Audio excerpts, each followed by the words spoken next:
suis Méa Bembo Nora, ingénieur technique sanitaire en hygiène et assainissement, spécialiste en hygiène hospitalière et biosécurité, un des responsables de la filière hygiène et assainissement et formateur à l'INFAS. Le THA, c'est technicien d'hygiène et assainissement. Et donc, cette filière est une filière du point de vue corporation qui est à cheval sur toutes les autres disciplines. L'hygiène est à cheval, l'assainissement est à cheval sur toutes les autres disciplines. Et donc, à cet effet, nous pouvons intervenir dans tous les domaines, que ce soit à l'hôpital, que ce soit dans les mairies, que ce soit à l'Institut Pasteur, et aussi à Paul, à l'université, donc globalement les collectivités territoriales. Donc nous sommes une corporation à cheval qui est transversale, qui véritablement est le centre même.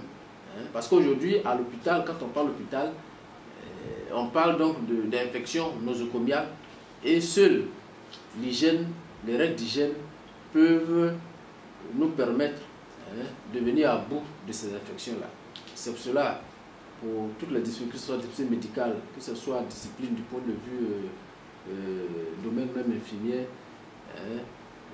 ce domaine-là, qui est l'hygiène, apporte sa contribution pour que ces autres disciplines-là puissent avancer, puissent mener leur activité du point de vue correct.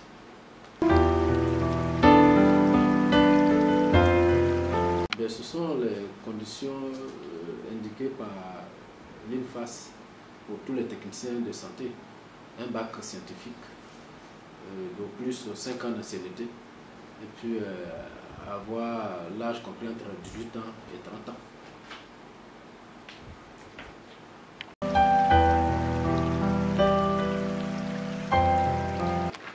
Donc, en fonction donc, de la maquette éditée, le premier niveau a des UE fondamentales à travers des matières. On a aussi des UE de méthodologie. Et il y a pris maintenant aussi des UE de spécialisation. Et les UE de spécialisation, il peut s'agir de l'hygiène hospitalière, il peut s'agir de l'assainissement. Tout comme en deuxième année, il y a aussi des UE fondamentales, des UE méthodologiques et des UE de spécialité, telles que l'hygiène alimentaire. En troisième année spécifiquement, c'est l'année où les mémoires se font. Par contre, on continue toujours avec des UE fondamentales, des UE de méthodologie, parce que là c'est les recherches. La recherche, l'UE de méthodologie, c'est la recherche. Il faut pouvoir faire de manière approfondie la recherche pour que ces enfants-là puissent rédiger un mémoire en fin de cycle pour globalement avoir le diplôme. Le diplôme, pour l'instant, c'est le diplôme d'État, mais avec la réforme en cours, nous espérons avoir ici une licence professionnelle en santé environnementale.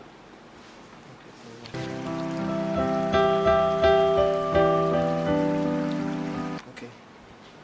Donc pour les 3 niveaux, la filière comporte 111 étudiants. En première année, nous avons 43.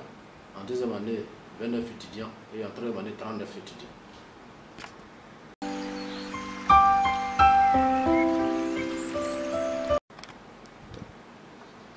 Bon, de nombreuses matières sont dispensées, puisque nous formons des agents polyvalents. Et donc, des agents polyvalents qui vont avoir une licence en santé environnementale. Et donc, les matières...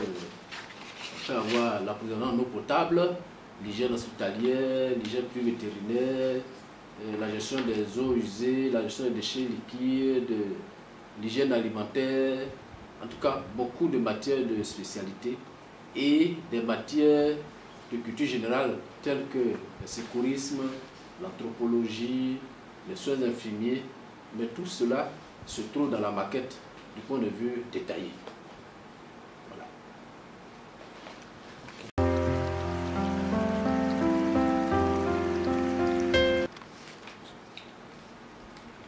Au terme de la réforme, aujourd'hui, le diplôme, c'est une licence professionnelle en santé environnementale.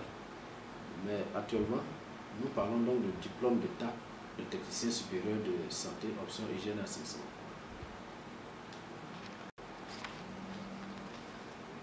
Oui, il y a un profil de carrière. Aujourd'hui, avec la réforme en cours, on a c'est la licence professionnelle en santé environnementale qui, après donc la suite de ces études, c'est un master en santé environnementale qui sera délivré.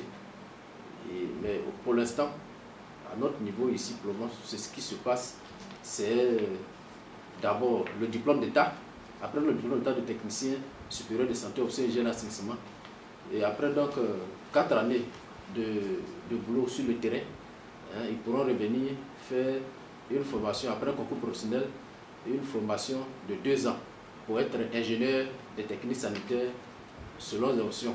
Et les options, il y a l'option eau assainissement, l'option hygiène hospitalière et biosécurité, l'option hygiène alimentaire et management de la qualité.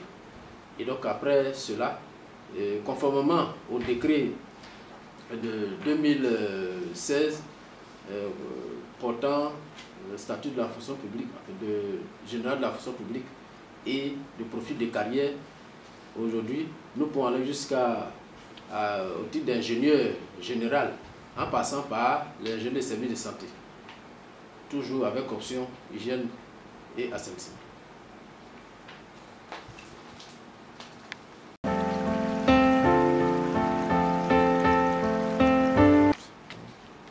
Merci. Contrairement aux autres filières, nous intervenons dans d'autres structures.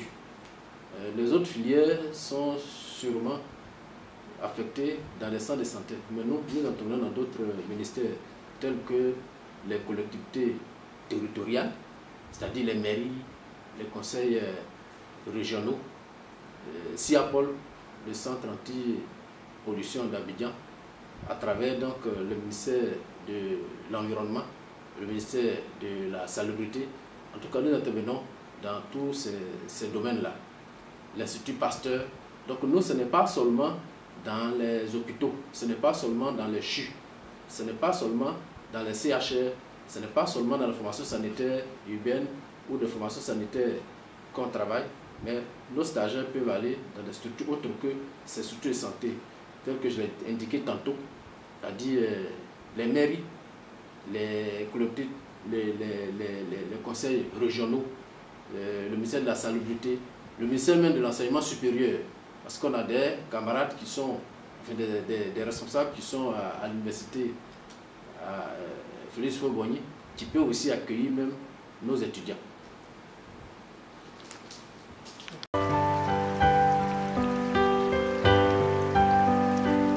Bon, pour l'instant, il n'y a pas de formation spécifique pour les encadreurs cliniques. Toutefois, les encadrements se font par les professeurs de l'université qui sont dans les différentes structures, les médecins, les docteurs, les ingénieurs de techniques sanitaires et même les techniciens qui interviennent dans les différentes structures. C'est ceux-là qui encadrent nos stagiaires.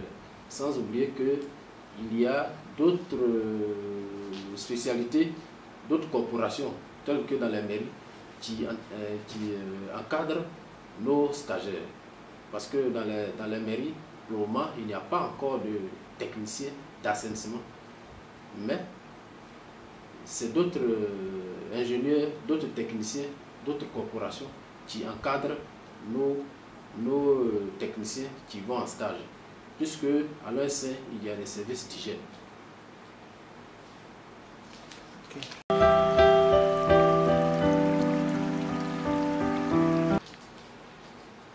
Bon,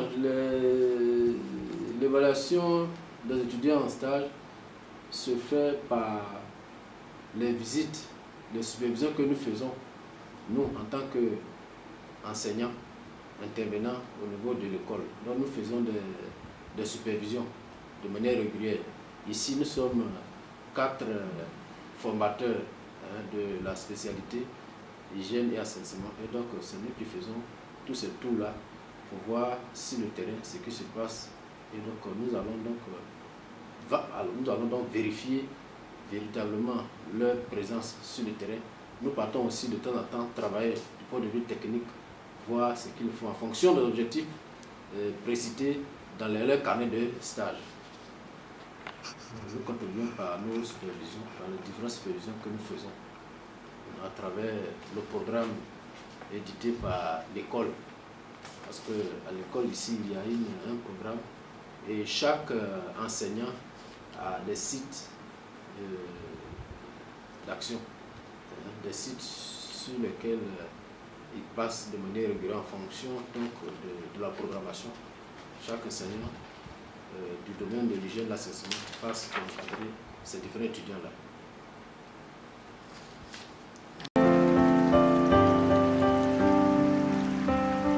Dans tous les cas, nous, cette corporation aussi a la chance d'avoir ici en son sein le secrétaire général du syndicat des techniciens en hygiène d'assainissement. Et donc, nous passons, c'est toute la sensibilisation. Il faut que les étudiants qui seront de futurs techniciens puissent savoir que le bon fonctionnaire, c'est celui-là même qui se comporte bien sur le terrain, qui vient à l'heure. Et donc, nous sensibilisons chaque fois pour que ces derniers-là aient un bon comportement à l'avenir. Pour être des fonctionnaires à l'avenir, des étudiants en fin de formation exemplaire. Donc c'est ça, c'est toute la sensibilisation que nous faisons pour que ces derniers-là puissent mieux se comporter sur le terrain.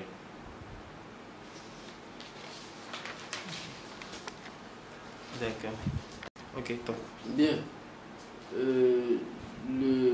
Cette filière, la filière technicien d'hygiène et assainissement, pour la première année, d'abord nous avons un tronc commun général avec l'ensemble des techniciens.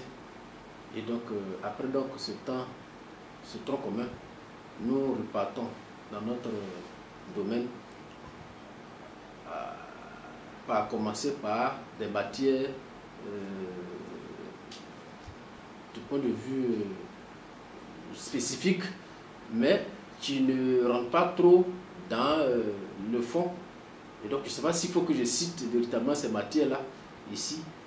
Et donc, c'est pas... Ça, faut couper cette partie-là.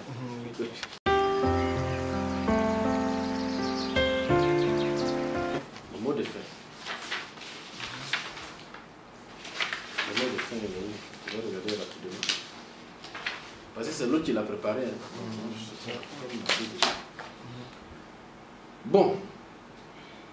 Le mot de fin, je peux commencer. Oui. Nous exhortons donc les étudiants et même ceux qui voudront rentrer dans cette école. C'est l'étudiant, mais c'est ceux qui voudront. Parce que l'intervention, c'est pour l'étudiant. Les étudiants, ceux qui voudraient venir ou bien c'est pour ceux qui voudraient venir. Okay. Oui, donc nous exhortons donc les étudiants à redoubler d'efforts. Et nous leur disons que pour ceux aussi qui voudraient vraiment embrasser la carrière, qui voudraient faire de l'hygiène et de l'assainissement, faire ce concours-là, je voudrais leur dire que c'est le métier d'avenir. Le métier d'avenir, parce que contrairement aux autres filières, nous disons que nous sommes la filière d'avenir parce que nous avons assez de débouchés. Pendant que des filières sont uniquement à l'hôpital, nous pouvons intervenir dans plusieurs domaines. Les collectivités territoriales, le ministère de l'Enseignement supérieur et de la recherche scientifique, le ministère de l'Environnement, le ministère de la Salubrité, le ministère de la Construction, même le ministère des Affaires sociales. Dans tous ces ministères, nous avons des collègues qui interviennent.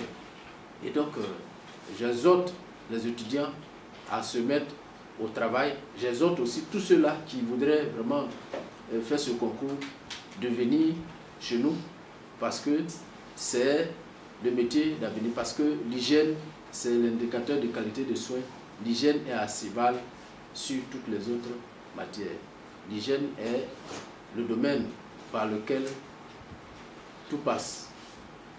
Je vous remercie.